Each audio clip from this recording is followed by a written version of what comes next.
देख रहे हैं डार्क फाइल्स। डार्क फाइल्स में आज की कहानी हमारे साथ शेयर की है कमलेश जी ने। तो चलिए बढ़ते हैं कमलेश जी की भेजी गई कहानी की ओर। कहानी में आगे बढ़ने से पहले अगर आपने अभी तक डार्क फाइल्स चैनल को सब्सक्राइब नहीं किया है तो कर लें और साथ ही बेल आइकन को भी ज़रूर दबाएं ताकि आने वाली वीडियोस की नोटिफिकेशंस आपको जल्द मिल सके। कमलेश जी बताते हैं कि पेशे से मैं एक बस में कंडक्टर हूँ।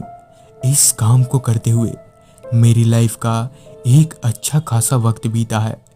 इस वक्त में मेरे साथ बहुत सी घटनाएं घटी हैं, जिनमें से कुछ घटनाएं मुझे आज तक समझ नहीं आई।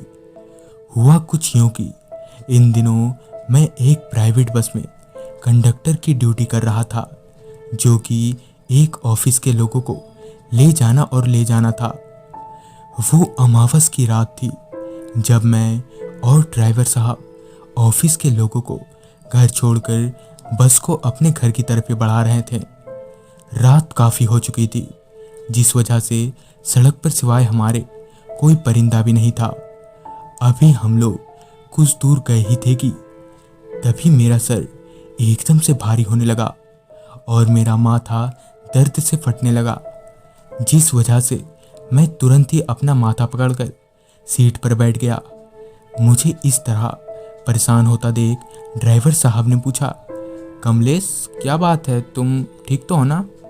जिस पर मैंने हल्की सी आवाज़ में कहा, हाँ ठीक हूँ, थोड़ा सर दर्द हो रहा है। मैं अभी ड्राइवर साहब के बगल में बर्नेट पर बैठे बैठे आगे देख ही रहा था कि तभी मेरी नज़र सामने एक औरत पर गई। उसके साथ एक बच्चा भी था, जो कि सड़क के किनारे खड़े होकर हाथ हिलाकर बस रोकने का इशारा कर रहे थे, जिन्हें देखकर ड्राइवर साहब ने मुझसे कहा, कमलेश वो देखो सामने। इस पर मैंने ड्राइवर साहब से कहा, हाँ लगता है कुछ मदद चाहिए ने, आप बस रोकिए, मैं देखता हूँ क्या बात है। इस पर ड्राइवर साहब ने हिचकिचाते हुए बोला, इस वक्त बस रोकना ठीक होगा? जिस पर मैंने उन्हें हिम्मत देते हुए कहा, अरे कुछ नहीं होगा, आप बस रोकिए, मैं देखता हूँ क्या बात है। बस रुकते ही वो औरत बिना कुछ बोले ही बस में आकर बैठ गई। अपनी सीट पर बैठने के बाद उस औरत ने कहा, भैया जरा थोड़ी दूर छोड़ देंगे मुझे? इस पर मैंने अपना सर हिलाते हुए बस की सारी खिड़कियां एक एक करके बंद करने लगा। अभी मैं बस की आखिरी सीट वाली खिड़की को बंद करके पीछे मुड़ा ही था कि तभी मैंने देखा कि वो औरत और वो बच्चा बस में कहीं नहीं है। यह देखकर मैं शक पका गया कि आखिर वो औरत और वो बच्चा गए तो गए कहाँ। इस पूरी बात का जिक्र मैंने ड्राइवर साहब से किया, जिसे सुनकर ड्राइवर साहब भी भौचक्के के रह गए। फिर जब मैंने और ड्राइवर साहब ने एक नज़र पीछे की ओर डाली तो हमारे पैरों तले जमीन खिसक गई। दरअसल वो औरत फिर से उसी सीट पर बैठी थी। मैं अपने कांपते कदमों से उस औरत के पास गया और पूछा, बहन जी कहाँ जाना था आपको?